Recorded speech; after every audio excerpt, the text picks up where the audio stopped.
الحمد لله رب العالمين والعاقبة للمتقين ولا عدوان إلا على الظالمين وعنده مفاتح الغيب لا يعلمها إلا هو ويعلم ما في البر والبحر ولا رطب ولا يابس إلا في كتاب مبين وأشهد أن لا إله إلا الله وحده لا شريك له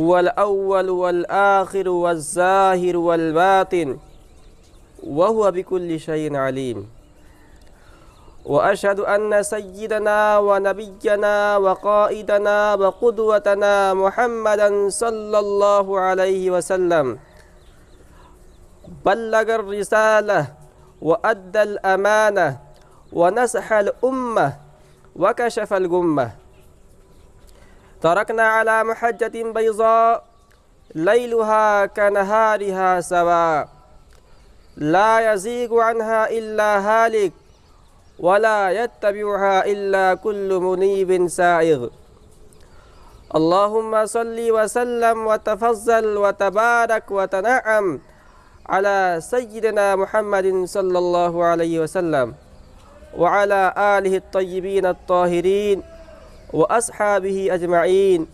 وتابعيهم بإحسان إلى يوم الدين أما بعد يا أيها الذين آمنوا اتقوا الله حق تقاته ولا تموتن إلا وأنتم مسلمون فاتقوا الله فيما أمر وانتهوا عما نهى عنه وزجر أيتها الإخوة الكرام جاء الإسلام بكل ما من شأنه أن يربط روابط وضوابط بين الناس ولذلك حرص رسول الله صلى الله عليه وسلم عندما صنع الجيل الأول من الرجال في صدر الإسلام أن يكون المقياس الأول في تربيته لذلك الرعيل أن يكون كتاب الله جل وعلا وأن يغرس في نفوسهم كبارا وصغارا وضيوفا وشبابا ذكورا وإناثا أن يغرس فيهم هديه صلى الله عليه وسلم ولذلك الإسلام حرص أن يصقل المكارم والقيم التي زرعتها بيئة العرب في العرب ولم يأتي الإسلام لينصف المجتمع العربي من أسسه وقواعده وإنما جاء ليقوم القادة التي حصل فيه الاختلال. ما الدليل على هذا؟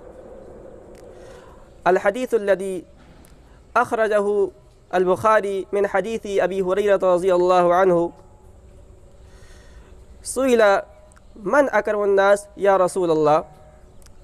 قال أتقاهم. قالوا ليس عن هذا نسألك. فقال يوسف هو نبي الله ابن نبي الله ابن خليل الله. قالوا ليس عن هذا نسألك.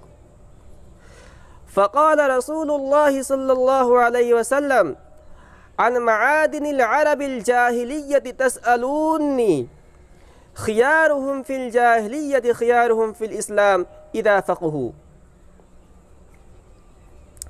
أو قال أشرفهم في الجاهلية أشرفهم في الإسلام إذا فقهوا.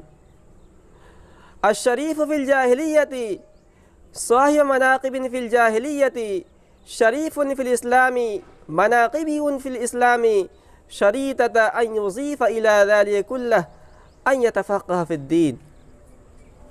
أقول قولي هذا واستغفر الله لي ولكم ولسائر المؤمنين فاستغفروه إنه هو الغفور الرحيم ورب حليم.